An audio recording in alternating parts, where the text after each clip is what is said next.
Praise the lord, hallelujah. ದೇವರ ನಾಮಕ್ಕೆ ಸ್ತೋತ್ರ. ಯೇಸು ಕ್ರಿಸ್ತನ ನಾಮದಲ್ಲಿ ವರ್ಡ್ ಆಫ್ ಲೈಫ್ ಸಜೀವ ವಾಕ್ಯ ಕಾರ್ಯಕ್ರಮಕ್ಕಾಗಿ ನಿಮ್ಮೆಲ್ಲರನ್ನು ವಂದಿಸುತ್ತೇನೆ ಮತ್ತು ಸ್ವಾಗತಿಸುತ್ತೇನೆ. ದೇವರ ಆಶೀರ್ವಾದ ಹೊಂದಿದಂಥ ಜನರಾಗಿರುವ ನಿಮ್ಮನ್ನು ತಿರುಗಿ ಯೇಸು ಕ್ರಿಸ್ತನ ನಾಮದಲ್ಲಿ, ಸುಮಧುರವಾದ ನಾಮದಲ್ಲಿ ವಂದಿಸುತ್ತೇನೆ.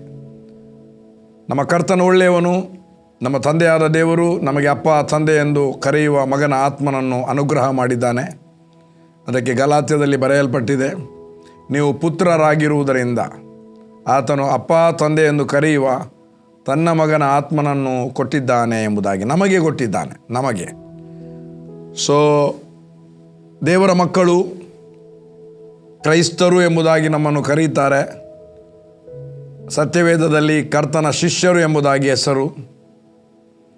ಮತ್ತು ಎಲ್ಲರೂ ಒಬ್ಬರಿಗೊಬ್ಬರು ಸಹೋದರರು, ಬ್ರದರ್ಸ್. ಮತ್ತು ದೇವರ ಮಕ್ಕಳೆಂಬ ಹೆಸರನ್ನು ನಮಗೆ ಕೊಡುವುದರಲ್ಲಿ ತಂದೆ ನಮ್ಮ ಮೇಲೆ ಎಂಥ ಮಮತೆ ಇಟ್ಟಿದ್ದಾರೆ ನೋಡಿರಿ ಎಂಬುದಾಗಿ ಯೋಹಾನನು ತನ್ನ ಪತ್ರಿಕೆಯಲ್ಲಿ ಬರೆಯುತ್ತಾನೆ. ದೇವರ ಮಕ್ಕಳೆಂಬ ಹೆಸರನ್ನು ನಮಗೆ ಕೊಡುವುದರಲ್ಲಿ, that is the new name, ಹೊಸ ಹೆಸರು, ದೇವರ ಮಕ್ಕಳು ಎಂಬುದಾಗಿ. ಮಕ್ಕಳಾಗುವ ಸೌಭಾಗ್ಯವನ್ನು ಕ್ರಿಸ್ತ ಯೇಸುವಿನಲ್ಲಿ ಅನುಗ್ರಹ ಮಾಡಿದ್ದಾನೆ. ಮತ್ತು ಅಧಿಕಾರ, ದ ಅಥಾರಿಟಿ, ಮಕ್ಕಳ ಅಥಾರಿಟಿಯನ್ನು ದೇವರು ನಮಗೆ ಕೊಟ್ಟಿದ್ದಾನೆ. ಓಕೆ, ಆದರೆ ದೇವರ ಮಕ್ಕಳು ಅವರ ಗುಣನಡತೆಗಳು, ಯಾವ ಗುಣನಡತೆಯಲ್ಲಿ ನಾವು ನಡೆಸಲ್ಪಡಬೇಕು, ನಾವು ಕ್ರಿಸ್ತನು ನಡೆದ ಹಾಗೆ ನೀತಿವಂತರಾಗಿ ನಡೆಯಲು ಬದ್ಧರಾಗಿದ್ದೇವೆ. ಅದಕ್ಕೆ ಯೋಹಾನನು ಹೇಳ್ತಾನೆ ತನ್ನ ಪತ್ರಿಕೆಯಲ್ಲಿ 3ನೇ ಅಧ್ಯಾಯ 7ನೇ ವಚನ, ನಿಮ್ಮನ್ನು ಸನ್ಮಾರ್ಗದಿಂದ ತಪ್ಪಿಸುವುದಕ್ಕೆ ಯಾರಿಗೆ ಅವಕಾಶ ಕೊಡಲೇಬೇಡಿರಿ. ಕ್ರಿಸ್ತನು ಹೇಗೆ ನೀತಿವಂತನಾಗಿದ್ದಾನೆ ಹಾಗೆಯೇ ನೀತಿಯನ್ನು ಅನುಸರಿಸುವವರು ನೀತಿವಂತರಾಗಿದ್ದಾರೆ. ಹಾಗಾದರೆ ಕ್ರಿಸ್ತನ, ನಮ್ಮ ಕರ್ತನಾದ ಯೇಸುವಿನ ನೀತಿಯನ್ನು ಅನುಸರಿಸುವುದಕ್ಕೋಸ್ಕರ ನಾವು ಕರೆಯಲ್ಪಟ್ಟಿದ್ದೇವೆ ಮತ್ತು ನೇಮಿಸಲ್ಪಟ್ಟಿದ್ದೇವೆ. ಅದಕ್ಕೋಸ್ಕರನೇ ನಾವು ದೇವರು ನಮ್ಮನ್ನು ತನ್ನ ಮಕ್ಕಳನ್ನಾಗಿ ಆರಿಸಿಕೊಂಡಿದ್ದಾನೆ. We are the witness here. ನಾವು ಇಲ್ಲಿ ಸಾಕ್ಷಿಗಳಾಗಿ ಜೀವಿಸುವಂಥದ್ದು, ಅದು ದೇವರ ಬಯಕೆ. ನಮ್ಮನ್ನು ನೋಡುವಾಗ ಕರ್ತನಾದ ಯೇಸುವು ನಮ್ಮಲ್ಲಿ ಕಾಣಬೇಕು. ಯಾಕೆಂದರೆ ಆತನ ಆತ್ಮವನ್ನು ನಮಗೆ ಕೊಟ್ಟಿದ್ದಾನೆ. ಆತನ ಮಗನಾಗಿರುವ ಯೇಸು ಕ್ರಿಸ್ತನ ಆತ್ಮ, ಮಗನ ಆತ್ಮ, ಯೇಸು ಆತನ ಒಬ್ಬನೇ ಮಗ, ತಂದೆಯಾದ ದೇವರ ಆ ಮಗನ ಆತ್ಮನನ್ನೇ ನಮಗೆ ಕೊಟ್ಟಿದ್ದಾನೆ. ಸೊ ನಮ್ಮನ್ನು ನೋಡುವಾಗ ಜನರು ಯೇಸುವನ್ನು ನೋಡಬೇಕೆಂಬುದಾಗಿ, ನಮ್ಮಲ್ಲಿ ಯೇಸು ಕಾಣಬೇಕು ಎಂಬುದಾಗಿ ದೇವರ ಬಯಕೆ, ದಟ್ ಈಸ್ ದ ಡಿಸೈರ್. ಅದಕ್ಕೋಸ್ಕರ ಒಂದು ವಚನವನ್ನು ನಾವು ಇವತ್ತು ನೋಡಿಕೊಳ್ಳುವ. ನಾವು ಕ್ಯಾರೆಕ್ಟರ್ಲೆಸ್ ಆಗಬಾರ್ದು. ಯೇಸು ಕ್ರಿಸ್ತನ ಕ್ಯಾರೆಕ್ಟರ್ಸ್, ಗುಣ ಲಕ್ಷಣಗಳು, ಯೇಸುವಿನ ಗುಣಗಳು ನಮ್ಮಲ್ಲಿ ಕಂಡು ಬರಬೇಕು. ಕ್ರಿಸ್ತ ಯೇಸುವಿನಲ್ಲಿ ಉಂಟಾದ ಸಮಾಧಾನವು ನಿಮ್ಮ ಹೃದಯಗಳಲ್ಲಿ ಯಜಮಾನನಂತೆ ಇರಲಿ ಎಂಬುದಾಗಿ ಹೇಳ್ತದೆ ಬೈಬಲ್ನಲ್ಲಿ, ಸತ್ಯವೇದದಲ್ಲಿ. ಸಮಾಧಾನದ ಒಪೋಸಿಟ್ ವರ್ಡ್, ವಿರೋಧ ಪದ, ಕೋಪ. ಅಸಮಾಧಾನ ಬಟ್ ಕೋಪ. ಸಮಾಧಾನಕ್ಕೆ ಅಸಮಾಧಾನ. ಶರೀರಭಾವದ ಕರ್ಮಗಳು ಲೋಕದಲ್ಲಿ ಪ್ರಸಿದ್ಧವಾಗಿವೆ. ಅದರಲ್ಲಿ ಜನರು ಇಲ್ಲಿ ದೊಡ್ಡ ಸಂಗತಿಯಾಗಿ ನೋಡುವಂಥದ್ದು ಕುಡುಕತನ ಮತ್ತು ವ್ಯಭಿಚಾರ. ಬಟ್ ಇನ್ನೂ ಸಹ ಇದೆ ಸುಳ್ಳು, ಸಿಟ್ಟು, ಕಕ್ಷಭೇದ, ಭಿನ್ನಮತ, ಮತ್ಸರ, ಕೋಪ, ಸಿಟ್ಟು. ಅದಕ್ಕೆ ಎಫೆಸದಲ್ಲಿ ಕೋಪ ಮಾಡಬೇಕಾದರೂ ಪಾಪ ಮಾಡಬೇಡಿರಿ, ಹೊತ್ತು ಮುಳುಗುವ ಮೊದಲು ನಿಮ್ಮ ಸಿಟ್ಟು ತೀರಲಿ. ಕೋಪ ಮಾಡಬೇಕಾದರೂ, ಎಫೆಸ 4ನೇ ಅಧ್ಯಾಯ 26ನೇ ವಚನ, ಕೋಪ ಮಾಡಬೇಕಾದರೂ ಪಾಪ ಮಾಡಬೇಡಿರಿ, ಹೊತ್ತು ಮುಳುಗುವ ಮೊದಲು ನಿಮ್ಮ ಸಿಟ್ಟು ತೀರಲಿ. ಸಿಟ್ಟು ತೀರಲಿ. ಕೋಪ ಮತ್ತು ಸಿಟ್ಟು, ಆ್ಯಂಗರ್. ಅದಕ್ಕೆ ಯಾಕೋಬನು ಹೇಳ್ತಾನೆ, ಯಾಕೋಬನ ಬರೆದ ಪತ್ರಿಕೆ 1ನೇ ಅಧ್ಯಾಯ 19ನೇ ವಚನ, ನನ್ನ ಪ್ರಿಯ ಸಹೋದರರೇ, ನೀವು ಬಲ್ಲವರು, ಆದರೆ ಪ್ರತಿಯೊಬ್ಬನು ಕಿವಿಕೊಡುವುದರಲ್ಲಿ ತೀವ್ರವಾಗಿಯೂ ಮಾತನಾಡುವುದರಲ್ಲಿ ನಿಧಾನವಾಗಿಯೂ ಇರಲಿ. ಮೊದಲನೇದು ಕಿವಿ ಕೊಡುವುದರಲ್ಲಿ ತೀವ್ರವಾಗಿಯೂ. ನಾವು ಸರಿಯಾಗಿ ಕೇಳಿದರೆ, ಒಬ್ಬ ವ್ಯಕ್ತಿ ಮಾತನಾಡುವಂಥದ್ದನ್ನು ಸರಿಯಾಗಿ ಕೇಳಿದರೆ ಆ ಕೇಳಿದ ಮಾತಿಗೆ ನಮಗೆ ಸರಿಯಾಗಿ ಉತ್ತರ ಕೊಡಬಹುದು. ಒಂದು ವೇಳೆ ಕೇಳದಿದ್ದರೆ ಅರ್ಥ ಆಗುವುದಿಲ್ಲ, ಘಟನೆ ಏನೆಂಬುದಾಗಿ ನಮಗೆ ತಿಳ್ಕೊಳ್ಳಿಕ್ಕೆ ಆಗುವುದಿಲ್ಲ. ಒಬ್ಬ ಆಶೀರ್ವಾದದ ಮಾತನ್ನು ಕೇಳ್ತಾನೆ, ಪ್ರವಾದನೆ ಮಾತನ್ನು ಹೇಳ್ತಾನೆ. ಪ್ರವಾದನೆಯ ಮಾತು, ಆಶೀರ್ವಾದದ ಮಾತನ್ನು ಹೇಳುವಾಗ ನಾವು ಅದಕ್ಕೆ ಕಿವಿ ಕೊಡಬೇಕು. ನಾವೇ ಕೇಳಬೇಕೆ? ದೇವರೊಬ್ಬ ಪ್ರವಾದಿಯ ಮೂಲಕ ನಮ್ಮ ಹತ್ರ ಮಾತನಾಡ್ತಾ ಇದ್ದಾನೆ.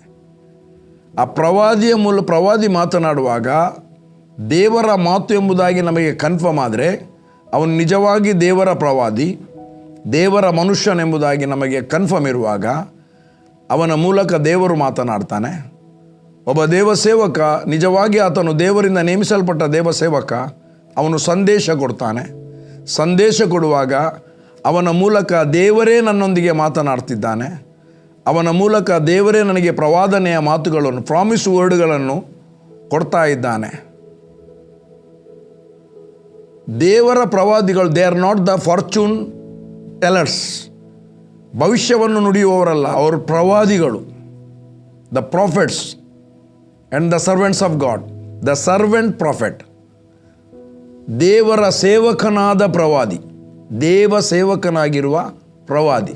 ಅವನು ಪ್ರವಾದಿ ಆದರೂ ದೇವಸೇವಕ, ಅಪೋಸ್ತಲನಾದರೂ ದೇವಸೇವಕ, ಸುವಾರ್ತಿಕನಾದರೂ ದೇವರ ಸೇವಕ, ಸಭಾಪಾಲಕನಾದರೂ ದೇವಸೇವಕ ಮತ್ತು ಉಪದೇಶಿ ಆದರೂ ಅವನು ದೇವರ ಸೇವಕ. ಈಗ ಪ್ರವಾದಿಯಾಗಲಿ ಯಾರಾಗಲಿ ಮಾತನಾಡೋ ಪ್ರವಾದನೆ, ಪ್ರಾಮಿಸ್ ವರ್ಡ್, ದೇವರ ಪ್ರಾಮಿಸ್ ವರ್ಡ್ ನಿನಗೆ ಅವನು ಮಾತನಾಡುವಾಗ ಆ ಸಭಾಪಾಲಕನಾಗಲಿ ಯಾರೇ ದೇವಸೇವಕರಾಗಲಿ ಅವರು ದೇವರ ಸೇವಕರು ಹೌದು ಎಂಬುದಾಗಿ ನಿನಗೆ ಕನ್ಫರ್ಮೇಷನ್ ಇದ್ದರೆ ನಿನ್ನೊಂದಿಗೆ ಅವರ ಮೂಲಕ ಮಾತನಾಡ್ತಾನೆ. ದೇವರೇ ಮಾತನಾಡ್ತಾ ಇದ್ದಾನೆಂಬುದಾಗಿ ನಾವು ಮೊದಲು ಸರಿಯಾಗಿ ಕಿವಿ ಕೊಡಬೇಕು. ಕಿವಿ ಕೊಟ್ಟಾಗ ಅವರು ನಮಗೆ ದೇವರ ಆಲೋಚನೆಯನ್ನು ಹೇಳ್ತಾರೆ, ದೇವರ ಡಿಸೈರನ್ನು ಪ್ರಕಟಪಡಿಸ್ತಾರೆ. ಏನು ತಾನು ಮಾಡಲಿಕ್ಕೆ ಹೋಗ್ತಾ ಇದ್ದಾನೆ ಅದನ್ನು ನಮಗೆ ಹೇಳ್ತಾನೆ. ಅದನ್ನು ಕೇಳಿದರೆ, ಏನೇ ಕರೆಕ್ಷನ್ ಕೇಳಿದರೆ ನಮಗೆ ಮುಂದೆ ಇಡಬೇಕಾದ ಹೆಜ್ಜೆ. ಈಗ ಈ ಸಮಯದ ನಂತರ ನಾವು ಯಾವ ಹೆಜ್ಜೆಯನ್ನು ಇಡಬೇಕು, ಹೇಗೆ ನಮ್ಮನ್ನು ಒಪ್ಪಿಸಿಕೊಡಬೇಕು, ಹೇಗೆ ಜೀವಿಸಬೇಕೆಂಬ ಡೈರೆಕ್ಷನ್ ನಮಗೆ ಗೊತ್ತಾಗುತ್ತೆ. ದೇವರ ಮಾರ್ಗ, ಮುಂದೆ ಹೋಗಬೇಕಾದ ಮಾರ್ಗದಲ್ಲಿ ಮುಳ್ಳು ಕಲ್ಲುಗಳಿವೆಯಾ, ಸಮತಟ್ಟಾದ ಮಾರ್ಗವ, ಯಾವ ದಾರಿಯಲ್ಲಿ ಹೋಗಬೇಕು, ಯಾವ ದಾರಿಯಲ್ಲಿ ತಪ್ಪಿಸಬೇಕು, ಎಲ್ಲ ನಮಗೆ ಎವಿಡೆನ್ಸ್ಗಳು ವಿತ್ ಎವಿಡೆನ್ಸ್ ನಮಗೆ ದೇವರಾತ್ಮನು ತಿಳಿಸ್ತಾನೆ. ಅದನ್ನು ಕೇಳಬೇಕು. ಅದಕ್ಕೆ ಹೇಳ್ತಾರೆ ಇಲ್ಲಿ, ಕಿವಿ ಕೊಡುವುದರಲ್ಲಿ ತೀವ್ರವಾಗಿಯೂ ಮಾತನಾಡುವುದರಲ್ಲಿ ನಿಧಾನವಾಗಿಯೂ. ಕೆಲವರು ಹೇಗೆ ಮಾತಾಡ್ತಾರೆ ಅಂದರೆ ದಡಬಡ ಮಾತಾಡ್ತಾರೆ. ಅವನು ಏನು ಹೇಳ್ತಾನೆ, ಮೊದಲು ನನ್ನದೊಂದು ಕೇಳು, ನನ್ನದು ನೀವು ಒಂದು ಕೇಳಿ ಅಂತ. ಎನ್ನ ಒಂಜಿಗೇನ್ಲೆ ಇರ್ನ ಬೊಕ್ಕಗೇನು ವ್ಯಾನ್ ಅಂತ. ಕೆಲವರಿಗೇನು ತಾನು ಹೇಳಬೇಕಾದದ್ದನ್ನು ಮತ್ತೆ ಮರೆತು ಹೋಗ್ತದೆ ಅಂತ ಮೊದಲೇ ಬಡ ಹೇಳಿಬಿಡ್ತಾರೆ. ಮತ್ತು ನಾನು ಕೆಲವರ ಹತ್ರ ಮಾತನಾಡುವಾಗ ಗಮನಿಸ್ತೇನೆ, ಅವರು ನನಗೆ ಉತ್ತರ ಒಂದು ವಿಷಯ ಹೇಳಲಿಕ್ಕೆ ರೆಡಿ ಇರ್ತಾರೆ. ಇದನ್ನು ಹೇಳಬೇಕೆಂಬುದನ್ನಾಗಿ ಅದು ಮರೆತು ಹೋಗೋದು ಬೇಡ ಅಂತ ನೆನಪಲ್ಲಿ ಒಳಗಿಂದ ರಿಪೀಟ್ ಮಾಡ್ತಾ ಇರ್ತಾರೆ, ಅರಿಕೆ ಮಾಡುವಾಗೆ ಮಾಡ್ತಾ ಇರ್ತಾರೆ. ಅವರು ನನಗೆ ಹೇಳಲಿಕ್ಕೆ, ಉತ್ತರ ಕೊಡಲಿಕ್ಕೋಸ್ಕರ ನಾನು ಹೇಳುವ ಮಾತನ್ನು ಕೇಳುವುದೇ ಇಲ್ಲ. ಅದು ನನಗೆ ಗೊತ್ತಾಗುವಾಗ ನಾನು ಮೊದಲು ನೀವೇನು ಉತ್ತರ ಕೊಡಬೇಕು ಅದನ್ನು ಮತ್ತೆ ಕೊಡಿ, ಇಲ್ಲದ್ರೆ ನೀವು ಮಾತಾಡಿ, ನಿಮ್ಮದು ನಾನು ಕೇಳ್ತೇನೆ, ನಂತರ ನಿಮಗೆ ದೇವರ ವಾಕ್ಯದಿಂದ ಸಲಹೆ ಕೊಡ್ತೇನೆ. ಕೌನ್ಸಿಲ್ ಮಾಡುವಾಗ, ರಾಜ್ಯ ಪಂಚಾಯತಿಗೆ ಮಾಡುವಾಗ ಗಲಾಟೆ. ಹಾಗೆ ನಾವು ಹೇಳುವುದನ್ನು ಕೇಳುವುದು ಬಿಟ್ಟು ಅವರಿಗೆ ಇನ್ನೊಬ್ಬರ ಬಗ್ಗೆ ಏನು ಹೇಳಿಕೊಂಡು ಅದನ್ನು ಮೊದಲು ಹೇಳಲಿಕ್ಕೆ ರೆಡಿ ಇರ್ತಾರೆ. ನಾಳೆ ನೀವು ನಮ್ಮದು ದೇವರ ವಾಕ್ಯವನ್ನು ಕೇಳದಿದ್ದರೆ ನೀವು ಸಮಾಧಾನ ಆಗುವುದು ಹೇಗೆ? ಅದಕ್ಕೆ ಮಾತನಾಡುವುದರಲ್ಲಿ ನಿಧಾನವಾಗಿಯೂ, ಕಿವಿ ಕೊಡುವುದರಲ್ಲಿ ತೀವ್ರ ಅಂದರೆ ಹೇಗೆ? ಈಗ ಒಬ್ಬನು ಮಾತನಾಡ್ತಾ ಇದ್ದಾನೆ, ಮೆಲ್ಲ, ಭಾರಿ ಸೀಕ್ರೆಟ್ ಆಗಿ ಮಾತಾಡ್ತಾ ಇದ್ದಾನೆ. ಆ ದೊಡ್ಡ ಸೌಂಡುಗಳು, ಅಥವಾ ಒಂದು ಕಂಪನಿಯಲ್ಲಿ ಜನರೇಟರ್ ರೂಮ್ನಲ್ಲಿ ದೊಡ್ಡ ಸೌಂಡು, ಅಂಥ ಸೌಂಡುಗಳ ಮಧ್ಯದಲ್ಲಿ ಒಬ್ಬ ಮಾತನಾಡೋದು ನಮಗೆ ಸರಿಯಾಗಿ ಕೇಳಬೇಕಂತ ಅನಿಸಿದರೆ ಅದರ ಮಧ್ಯದಲ್ಲಿ ಗಮನವಿಟ್ಟು ಕೇಳಿ ಚಿಕ್ಕ ಸ್ವರವನ್ನಾದು ಗ್ರಹಿಸಿಕೊಳ್ಳುತ್ತಾರೆ ಜನರು. ಸೊ ಇದಕ್ಕೆ ಹೇಳುವುದು ತೀವ್ರವಾಗಿ ಕಿವಿ ಕೊಡುವುದರಲ್ಲಿ ತೀವ್ರವಾಗಿಯೂ, ಮಾತನಾಡುವುದರಲ್ಲಿ ನಿಧಾನವಾಗಿಯೂ, ಕೋಪಿಸುವುದರಲ್ಲಿ ಕೂಡ ನಿಧಾನ. ನಾನು ಹೇಳುವುದು ಏನಂದರೆ, ಇಟ್ ಈಸ್ ಬೆಟರ್ ಕೋಪಿಸುವುದರಲ್ಲಿ ಆಲಸ್ಯಗಾರರಾದರೆ ಭಾರಿ ಒಳ್ಳೆ. ಕೋಪ ಮಾಡುವುದರಲ್ಲಿ ಆಲಸ್ಯ. ಸತ್ಯವೇದದಲ್ಲಿ ಜ್ಞಾನೋಕ್ತಿಯಲ್ಲಿ ಒಂದು ಮಾತಿದೆ, ಯಾವ ವಚನದಲ್ಲಿದೆ ನೆನಪಿಲ್ಲ, ಬಾಯಟಿದೆ. ಈ ಸೋಮಾರಿಗೆಂತೆ ಆಹಾರವನ್ನು ತನ್ನ ಕೈಯಿಂದ ತೆಗೆದು ಬಾಯಿಗೆ ಇಡುವಷ್ಟು ಅವನಿಗೆ ಆಲಸ್ಯ ಅಂತೆ. ಅಂದರೆ ಯಾರಾದರೂ ಬಾಯಿಗೆ ಕೊಡಲಿ ಅಂತ, ಅಷ್ಟು ಸೋಮಾರಿಯಾದವರಿದ್ದಾರೆ ಅಂತ. ಸೋಮಾರಿ. ಬಟ್ ಈ ಕೋಪಿಸುವ ವಿಷಯದಲ್ಲಿ ಆಲಸ್ಯ ಮಾಡಿದರೆ ಭಾಳ ಒಳ್ಳೆಯದು. ಆಲಸ್ಯ, ಆ ಕೋಪದಲ್ಲಿ ಮಾತನಾಡೋದಿಲ್ಲ, ಸುಮ್ಮನೆ ಮೌನವಾಗಿರ್ತಾನೆ. ಓಕೆ, ಕೋಪಿಸುವ ನಿಧಾನವಾಗಿಯೂ ಇರಲಿ. ಮನುಷ್ಯನ ಕೋಪವು ದೇವರಿಗೆ ಮೆಚ್ಚುಗೆಯಾಗಿರುವ ನೀತಿಗೆ ಅನುಕೂಲವಾಗಿರುವುದಿಲ್ಲ. ಪ್ರಿಯ ದೇವಜನರೇ, ಮನುಷ್ಯ ಮಾಡುವಂಥ ಕೋಪ ದೇವರ ನೀತಿಗೆ. ಕರ್ತನಾದ ಯೇಸು ನೀತಿವಂತನು. ಆತ ನಮ್ಮ ಅನೀತಿಯನ್ನು ತಾನು ತೆಗೆದುಕೊಂಡ, ತನ್ನ ನೀತಿಯನ್ನು ನಮಗೆ ಕೊಟ್ಟ, ನಮ್ಮನ್ನು ನೀತಿವಂತರನ್ನಾಗಿ ಮಾಡಿದ. ಹಾಗಾದರೆ ದೇವರ ನೀತಿವಂತ ಮಕ್ಕಳಾದ ನಾವು ಮನುಷ್ಯರು ಮಾಡುವ ಕೋಪ ಅದು ದೇವರು ಮೆಚ್ಚುವ ನೀತಿಗೆ ಅನುಗುಣವಾಗುವುದಿಲ್ಲ. ದೇವರು ಮೆಚ್ಚುವ ನೀತಿಗೆ ಅನುಗುಣವಾಗುವುದಿಲ್ಲ. ಮಕ್ಕಳು ತಪ್ಪು ಮಾಡುವಾಗ ದೇವರ ವಾಕ್ಯಾನುಸಾರವಾದ ಕೋಪ ಇರ್ಬೋದು. ಅದು ಕೋಪ ಅಂದರೆ ಆ ಕೋಪ ಅಲ್ಲ. ಮಕ್ಕಳನ್ನು ಟ್ರೈನ್ ಮಾಡೋ ಕೋಪ ಮಾಡಬೇಕಾಗಿಲ್ಲ. ತಪ್ಪೇ, ಸರಿಯೇ. ತಪ್ಪಿಗೆ ಕರೆಕ್ಷನ್ ಕೊಡುವುದಕ್ಕಾಗಿ ದೇವರು ನಮಗೆ ಅವರ ತಂದೆ ತಾಯಿಗಳು ನಾವಾಗಿದ್ದೇವೆ. ಒಂದು ವೇಳೆ ಕೇಳ್ತಾ ಇಲ್ಲ, ಪ್ರಾರ್ಥನೆ ಮಾಡುವ. ಇವತ್ತು ವಕ್ರ ಬುದ್ಧಿ ಉಳ್ಳವರು ನಾಳೆ ಕ್ಲಿಯರ್ ಆಗ್ತಾರೆ. ಕೋಪ ಮಾಡಿ ಏನು ಪ್ರಯೋಜನ ಇಲ್ಲ. ಗಂಡ ಹೆಂಡತಿ ಹತ್ರ ಕೋಪ ಮಾಡಿ ಏನು ಪ್ರಯೋಜನ ಇಲ್ಲ. ಹೆಂಡತಿ ಗಂಡನ ಹತ್ರ ಕೋಪ ಮಾಡಿ ಏನು ಪ್ರಯೋಜನ ಇಲ್ಲ. ಇವತ್ತು ಕೋಪ ಮಾಡ್ತಾರೆ, ಪಶ್ಚಾತ್ತಾಪ ಪಡ್ತಾರೆ, ನಾಳೆ ಪುನಃ ಸರಿಯಾಗ್ತಾರೆ. ನಾಳೆ ಸರಿಯಾದಾಗ ಆಲೋಚನೆ ಮಾಡಿ, ಸುಮ್ಮನೆಲ್ಲ ಮೊನ್ನೆ ಕೋಪ ಮಾಡಿದ್ದು ವೇಸ್ಟ್ ಆಯ್ತಲ್ಲ ನನ್ನ ಕೋಪ. ಅದಕ್ಕಿಂತ ಕೋಪ ಬರುವಾಗ ಅನ್ಯ ಭಾಷೆ ಮಾತಾಡಲಿಕ್ಕೆ ಗೊತ್ತಿರುವವರು ಅನ್ಯ ಭಾಷೆ ಮಾತಾಡಿದರೆ ಭಾರಿ ಒಳ್ಳೆ.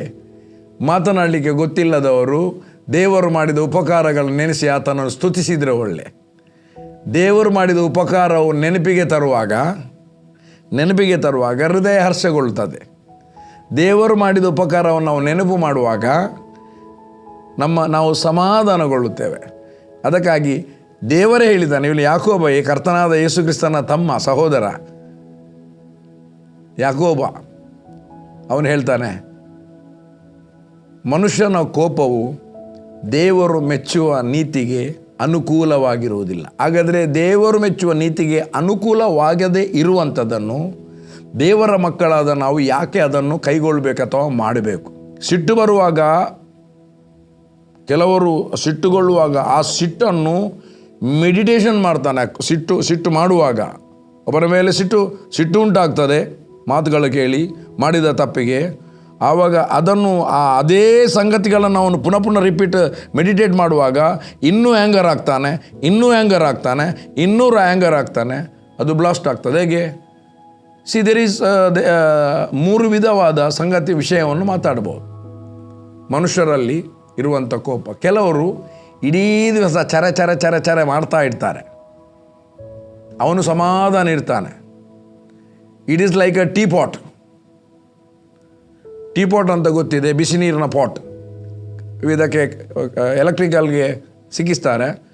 ಅದು ಬಾಯ್ಲ್ ಆಗುವಾಗ ಅದರಲ್ಲಿ ಪುಕ್ಕು ಅಂತ ಹೋಗಿ ಬರ್ತಾ ಇರ್ತದೆ. ಪುಸ್ಕ್ ಗಡಿ ಅದು ಬರ್ತಾ ಇರ್ತದೆ, ಅದು ಮಾತಾಡ್ತಾ ಇರ್ತಾರೆ. ಅದರಲ್ಲಿ ಇರಿಟೇಷನ್ ಆಗ್ತದೆ. ಇಟ್ ಈಸ್ ನಾಟ್ ಡೇಂಜರ್, ಅದರಲ್ಲಿ ಡೇಂಜರ್ ಏನಿಲ್ಲ, ಇರಿಟೇಷನ್ ಆಗ್ಬೋದು. ಆದರೆ ಇನ್ನೊಂದು ಇದೆ, ಅದು ಪ್ರೆಷರ್ ಕುಕ್ಕರ್ ಏನು ಮಾಡ್ತದೆ ಅಂದರೆ, ಅದರ ಆ ವಿಸಿಲ್ ಹೊರಗೆ ಹೋಗುವ ಪ್ರೆಷರ್ ತನಕ ಎಷ್ಟೇ ಪ್ರೆಷರ್ ಇದ್ದರೂ ಒಳಗೆ ಸ್ಟೋರ್ ಆಗುತ್ತೆ. ಸಿಟ್ಟನ್ನೇನು ಮಾಡ್ತಾರೆ, ಕಂಟ್ರೋಲ್ ಮಾಡಿ ಅದು ಫುಲ್ಲು ಸ್ಟೋರ್ ಆಗಿ ತೆಗೆಯುವಾಗ 1 ವರ್ಷದೆಲ್ಲ ಹೊರಗೆ ಬರ್ತದೆ. ನೀವು ಹಾಗೆ ಮಾಡಿದಿರಿ, ಆ ಸಮಯದಲ್ಲಿ ಹೀಗೆ ಮಾಡಿದಿರಿ, ಎಲ್ಲವನ್ನೊಮ್ಮೆ ಬೂಸ್ ಅಂತ ಬಿಸಿಲು ಹೊಡೆದ ಹಾಗೆ. ಇದಕ್ಕೋಸ್ಕರ ನಾವು ಕರೆಯಲ್ಪಡಲಿಲ್ಲ. ಬೈಬಲ್ ಹೇಳ್ತದೆ, ಸಮಾಧಾನ ಪಡಿಸುವವರು ಧನ್ಯರು, ಅವರು ದೇವರ ಮಕ್ಕಳು ಅನ್ನಿಸಿಕೊಳ್ಳುವರು. ಕೋಪ ಮಾಡುವವರು ಧನ್ಯರು ಅಂತ ಬರೆಯಲಿಲ್ಲ, ಕೋಪಿಸಿಕೊಳ್ಳುವವರು ಧನ್ಯರಂತೆ ಬರೆಯಲಿಲ್ಲ, ಕೋಪಿಷ್ಟನು ಧನ್ಯರು ಎಂಬುದಾಗಿ ಬರೆಯಲಿಲ್ಲ. ಸಮಾಧಾನ ಪಡಿಸುವವನು, blessed those who are peace makers. ಒಂದು ವೇಳೆ ಒಬ್ಬ ನಿನ್ನ ಫ್ರೆಂಡೇ ಆಗಿರ್ಬೋದು, ನಿನ್ನ ಮಕ್ಕಳೇ ಆಗಿರ್ಬೋದು, ಅವರು ಇನ್ನೊಬ್ಬನ ಮೇಲೆ ಕೋಪಗೊಂಡಾಗ ಮೊದಲು ಅಲ್ಲಿ ಮಿಸ್ಟೇಕ್ ಅವನು ಸರಿಯಾಗಿರ್ಬೋದು, ಅವನು ಮಿಸ್ಟೇಕ್ ತಪ್ಪಿತಸ್ಥನಾಗಿರ್ಬೋದು. ನಮ್ಮ ಕೆಲಸ ಏನಂದರೆ, ನನ್ನ ಪ್ರಿಯ ದೇವಜನರೇ, ಫಸ್ಟ್ ಸಮಾಧಾನ ಪಡಿಸೋದು. ಸಮಾಧಾನ ಪಡಿಸಿದ ಮೇಲೆ ವಿಷಯವನ್ನು ಕೇಳಿದೆ, ಎಂಥ ವಿಷಯ, ಮತ್ತೆ ಆ ವಿಷಯಕ್ಕೆ ಬೇಕಾದ ಕೌನ್ಸಿಲನ್ನು ನಾವು ಮಾಡೋದು. ಫಸ್ಟ್ ಸಮಾಧಾನ ಪಡಿಸೋದು, ಕೂಲ್ ಡೌನ್. ವೆಹಿಕಲ್ ಇದೆ, ಈಗಿದು ವೆಹಿಕಲ್ ಎಲ್ಲ ಭಾರಿ ಅಡ್ವಾನ್ಸ್ಡ್. ಮುಂಚೆ ಮೆಟಡೋರು, ಸ್ಟ್ಯಾಂಡರ್ಡ್ 20 ಇದೆಲ್ಲ ಇತ್ತು. 1210 Benz lorry, Tata lorry, old Perkins ಮತ್ತು ಡ್ಯಾಂಬ್ಲರ್ ಇಂಜಿನ್ದು ಗಾಡಿ ಇತ್ತು. 1985 ನಾನು ಡ್ರೈವಿಂಗ್ ಮಾಡ್ತಿದ್ದೆ. ಕೇರಳಕ್ಕೆ, ಮಂಗಳೂರಿನ ಮೀನುಗಳನ್ನೆಲ್ಲ ಕೊಂಡೋಗ್ತಿದ್ದೆ. ಆ ಸಮಯದಲ್ಲಿ ನಾವು ಹೋಗುವಾಗ ಒಂದು 150 ಕಿಲೋಮೀಟ್ರ್ ಹೋಗುವಾಗ ಏನಾದರೂ ಒಂದು ಸ್ವಲ್ಪ ನೀರು ಕಡಿಮೆ ಇದ್ದರೆ ಗಾಡಿ ಹೀಟ್ ಆಗ್ತದೆ, ಬಾಯ್ಲ್ ಆಗುತ್ತೆ. ಬಾಯ್ಲ್ ಆದಮೇಲೆ ಈಗ ಅದನ್ನು ಸಮಾಧಾನ ಪಡಿಸೋ, ಅದು ಬಿಸಿಯಾಗಿದೆ. ನಾವು ಒಂದೇ ರನ್ನಿಂಗ್ ಗಾಡಿ ಸ್ಟಾರ್ಟಿಂಗ್ನಲ್ಲೇ ಇಟ್ಟು ಅದಕ್ಕೆ ನೀರು ಒಯ್ಯಬೇಕು. ಆದರೆ ಅದರ ಕ್ಯಾಪ್ ತೆಗಿಲಿಕ್ಕೆ ಸ್ವಲ್ಪ ಟೈಮ್ ತಾಗ್ತದೆ. ಸೊ ಕಂಪ್ಲೀಟ್ ಸ್ವಲ್ಪ ತಣ್ಣಗಾದ ಮೇಲೆ ಗಾಡಿ ಸ್ಟಾರ್ಟ್ ಮಾಡಿ ಅದಕ್ಕೆ ನೀರು ಹಾಕಬೇಕು. ಅಂದರೆ ಅದು ತಣ್ಣಗಾಗುವ ತನಕ ಕಾಯಬೇಕು, ಇಲ್ಲದ್ರೆ ಮುಂದೆ ಹೋಗೋದಿಲ್ಲ. ಎಷ್ಟು ಬಿಸಿ ಆಗ್ತದೆ ಅಂದರೆ ರೇಡಿಯೇಟರ್ನಲ್ಲಿದ್ದ ಮುಚ್ಚಳ ತೆಗೆದಾಗ ನೀರು ಹಾರ್ತದೆ, ಅಷ್ಟು ಬಿಸಿ ಆಗ್ತದೆ ಮೊದಲಿನ ಗಾಡಿಗಳು. ಈಗ ಅಡ್ವಾನ್ಸ್ಡ್.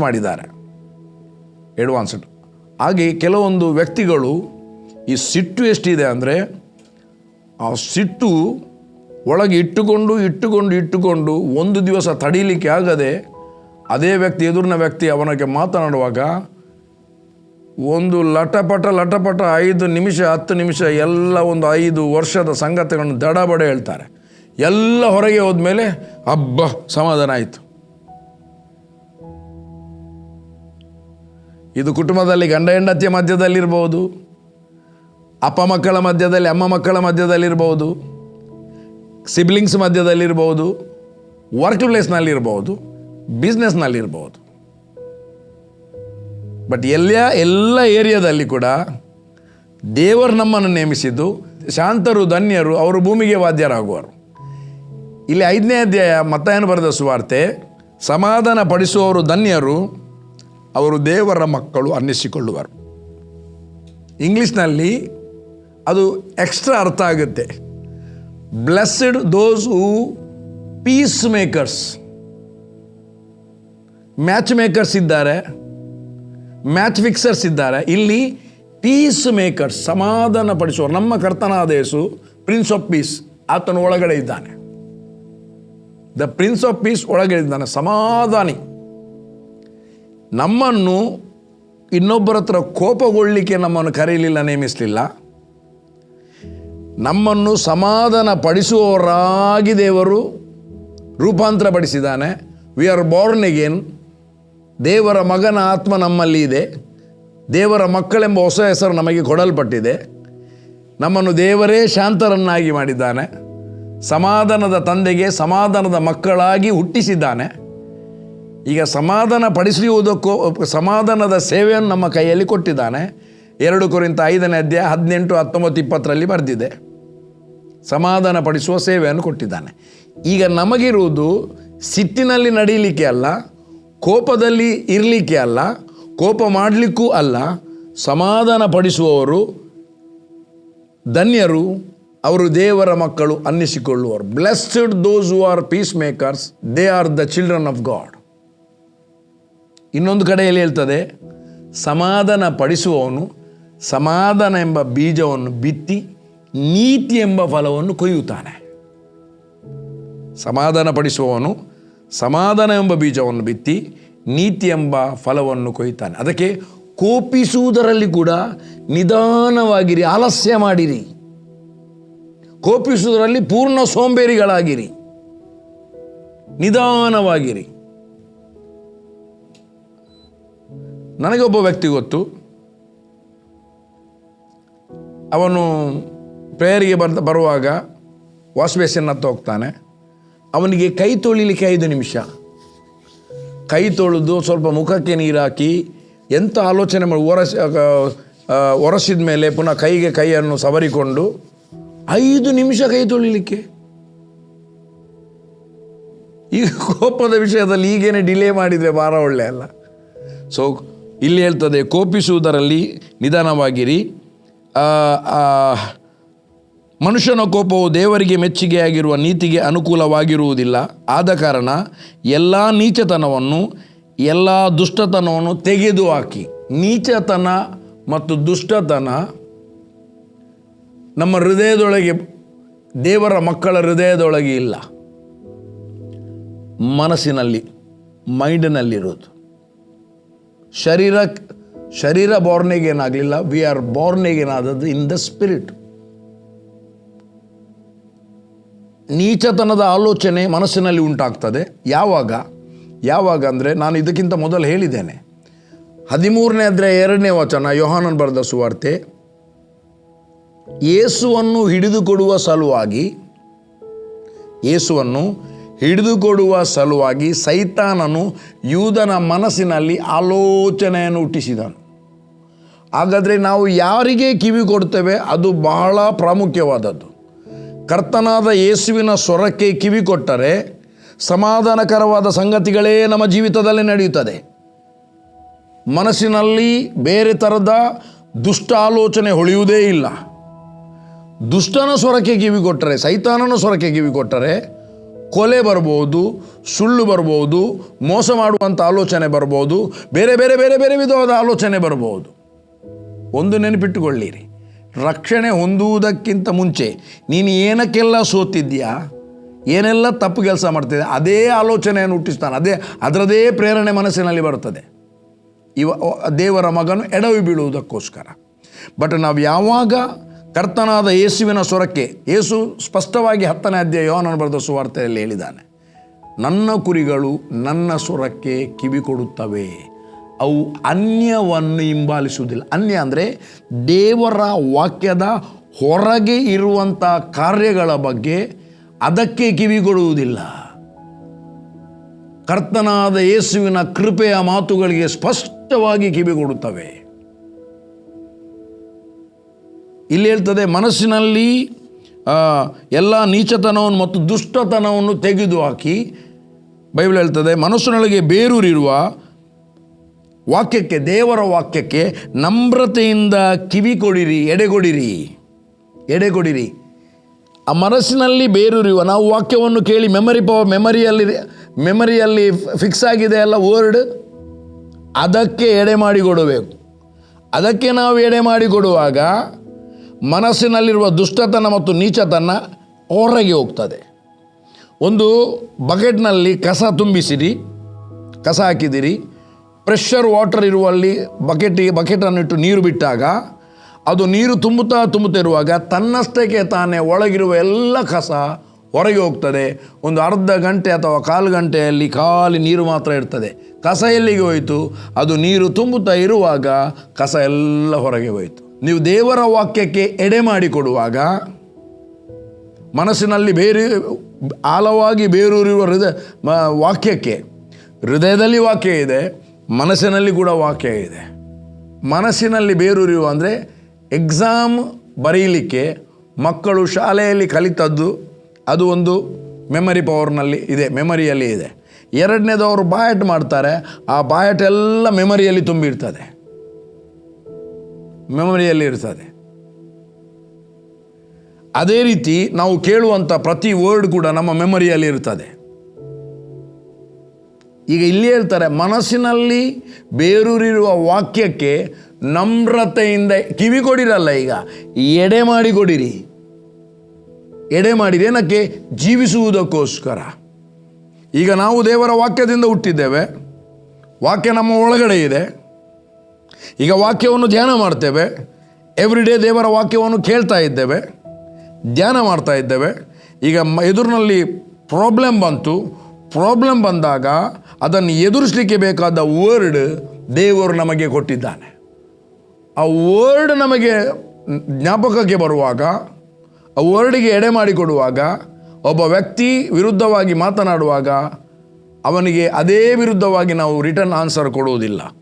ಕ್ಷಮಿಸುವವರನ್ನು ಕ್ಷಮಿಸ್ತೇವೆ, ಪ್ರಾರ್ಥಿಸುವವರಿಗೋಸ್ಕರ ಪ್ರಾರ್ಥಿಸುತ್ತೇವೆ. ಇದು ದೇವರ ಮಕ್ಕಳು ಮಾಡಬೇಕಾದದ್ದು.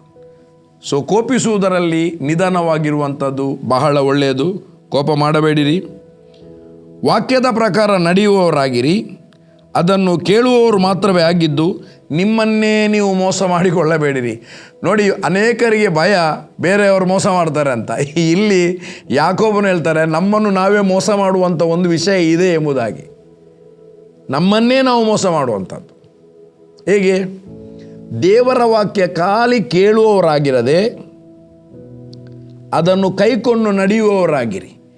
ಕೇವಲ ಕೇಳಿದರೆ 100% ನೀವು ಬೇರೆಯವರಿಗೆ ಮೋಸ ಹೋಗೋದು ಗ್ಯಾರಂಟಿ. ಫಸ್ಟ್ ನಿಮ್ಮನ್ನೇ ನೀವು ಮೋಸ ಮಾಡಿದ್ದೀರಿ. ಈಗ ನಿಮಗೆ ಡೈರೆಕ್ಷನ್ ಇಲ್ಲ. ಯಾರು ಸುಳ್ಳು ಬೋಧಕರು, ಯಾರು ರೈಟ್ ಬೋಧಕರು ಅಂತ ಗೊತ್ತಾಗೋದಿಲ್ಲ. ಯಾರು ಸುಳ್ಳು ಪ್ರವಾದಿಗಳು, ಯಾರು ರೈಟ್ ಪ್ರವಾದಿಗಳಂತ ಗೊತ್ತಾಗೋದಿಲ್ಲ. ದೇವರಿಗೆ ಕೊಡತಕ್ಕ ಸನ್ಮಾನವನ್ನು ಬೇರೆ ವ್ಯಕ್ತಿಗಳಿಗೆ ಕೊಡಲಿಕ್ಕೆ ಸ್ಟಾರ್ಟ್ ಮಾಡ್ತೀರಿ. ಬಟ್ ರೈಟ್ ಆದ ನೀವು ದೇವರ ವಾಕ್ಯಕ್ಕೆ ಕಿವಿ ಕೊಟ್ಟು ಅದನ್ನು ನಮ್ಮ ಜೀವಿತದಲ್ಲಿ ಅಳವಡಿಸಿ ನಾವು ಜೀವಿಸುವಾಗ ನಾವು ಎಲ್ಲಿ ಕೂಡ ಎಡವಿ ಬೀಳುವುದಿಲ್ಲ, ಯಾರಿಗೂ ನಾವಂತೂ ಮೋಸ ಹೋಗುವುದಿಲ್ಲ, ನಾವು ಯಾರಿಗೂ ಮೋಸ ಹೋಗುವುದಿಲ್ಲ. ನಮ್ಮನ್ನು ಬೇರೆಯೊಬ್ಬ ಮೋಸ ಮಾಡಬೇಕಂತ ಇಲ್ಲ, ನಾವೇ ಮೋಸ ಹೋಗ್ತೇವೆ. ಈ ಭಾಗದಲ್ಲಿ ಎಲ್ಲರೂ ಎಚ್ಚರಿಕೆ ಆಗಿರಿ. ಕೇವಲ ಕಿವಿ ಕೊಡುವುದು ಮಾತ್ರ ಅಲ್ಲ, ಅದನ್ನು ನಮ್ಮ ಜೀವಿತದಲ್ಲಿ ಮೊದಲು ಅಳವಡಿಸಬೇಕು. ಮತ್ತು ಅದರಲ್ಲಿ ಆ ವಾಕ್ಯ ನಮಗೆ ಕೊಟ್ಟದ್ದು ಜೀವಿಸಬೇಕು. ಯಾವಾಗ ನಾವು ದೇವರ ವಾಕ್ಯದಲ್ಲಿ ಜೀವಿಸ್ತೇವೆಯಾ ಆಗ ಈ ವಾಕ್ಯ ಕೋಪಿಸುವುದರಲ್ಲಿ 100% ಅವನು ನಿಧಾನ ಆಗ್ತಾನೆ, ಆಲಸ್ಯ ಮಾಡ್ತಾನೆ.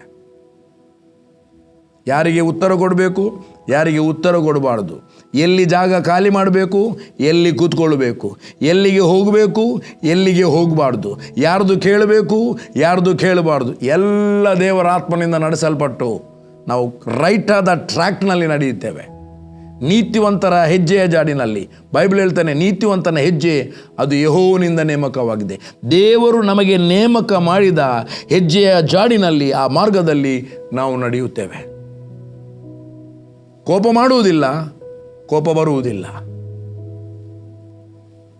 ಕೋಪ ಮಾಡುವುದು. ನಾವು ಕೋಪ ಬರುವಂಥದ್ದಲ್ಲ, ಅದನ್ನು ಮಾಡುವುದು. ನಾವು ಹೇಳುವುದು ನನಗೆ ಕೋಪ ಬಂತು, ತುಂಬ ಕೋಪ ಅಂತ ಬಂದದಲ್ಲ, ಕೋಪ ಮಾಡಿದ್ದು. ಸಮಾಧಾನವನ್ನು ಬಿಟ್ಟದ್ದು, ಕೋಪವನ್ನು ಮಾಡಿದ್ದು. So God bless you. ಇದನ್ನು ಕಂಟಿನ್ಯೂ ಮಾಡುವ. ಮನುಷ್ಯನ ಕೋಪವು ದೇವರು ಮೆಚ್ಚುವ ನೀತಿಗೆ ಅನುಕೂಲವಾಗುವುದಿಲ್ಲ. ಅದಕ್ಕಾಗಿ ಅನುಕೂಲವಾಗದಿರುವಂಥದ್ದು ನಮಗೆ ಬೇಡ. ಯಾವುದು ದೇವರ ನೀತಿಗೆ ಅನುಕೂಲವಾಗಿದೆ ಅದನ್ನು ಮಾತ್ರ ನಾವು ಮಾಡೋಣ. God bless you. You are blessed. Thank you Lord. Thank you Jesus. ಕರ್ತನೆ, ಮನುಷ್ಯನ ಕೋಪವು ದೇವರು ಮೆಚ್ಚುವ ನೀತಿಗೆ ಅನುಕೂಲವಾಗುವುದಿಲ್ಲ ಎಂಬ ವಾಕ್ಯದ ಮೇಲೆ ನಾವು ಕರ್ತನೆ ಧ್ಯಾನ ಮಾಡಿದೆವು. ಕೇಳಿದಂಥ ಜನರೆಲ್ಲರೂ ಯಾರು ಕೂಡ ಎಲ್ಲ ಕೋಪದ ಮೇಲೆ ದೊರೆತನ ಮಾಡುವಂತೆ, ಕೋಪವನ್ನು ಪೂರ್ಣವಾಗಿ ವಿರೋಧಿಸಿ ಕೋಪದ ಮೇಲೆ ದೊರೆತನದಲ್ಲಿ ನಡೆಯುವಂತೆ ಪ್ರತಿಯೊಬ್ಬರನ್ನು ನಡೆಸಬೇಕಾಗಿ ಆತ್ಮದಲ್ಲಿ ನಡೆಸಲ್ಪಡಲಿ ಎಂಬುದಾಗಿ ಪ್ರಾರ್ಥಿಸುತ್ತೇನೆ. ದೇವ, ನೀನು ಒಳ್ಳೆಯವನು ಸ್ವಾಮಿ. ಈ ಕೇಳುವವರ ಕುಟುಂಬದಲ್ಲಿ ಪೂರ್ಣ ಸಮಾಧಾನ ಉಂಟಾಗಲಿ ಯೇಸುವಿನ ನಾಮದಲ್ಲಿ ತಂದೆಯೇ. Amen, amen, amen. God bless you.